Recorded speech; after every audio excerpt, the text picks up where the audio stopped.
Number 10. Circle all the numbers below that are irrational. I need to know what an irrational number is in order to answer this. That is a number that never ends and does not have a repeating pattern. It's unpredictable, but it goes on forever.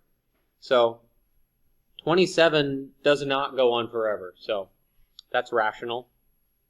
I need to check this one on my calculator. Let's type that one in. So the cube root of 3 second up arrow, and then 15.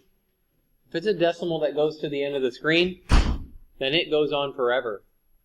Any root or square root that is a decimal that goes to the end of the screen goes on forever, and you can't predict it. So this first one right here, that's an irrational number. Let's check the square root of 17. I know 16 is a perfect square, so this one's probably going to be irrational. Yep, goes on forever with a pattern that's not predictable.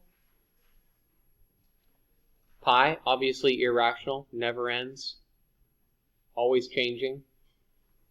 1/2, that comes to an end. That's 0.5, so I'm not circling that. And the square root of 25 is just 5, and that number comes to an end. We're done.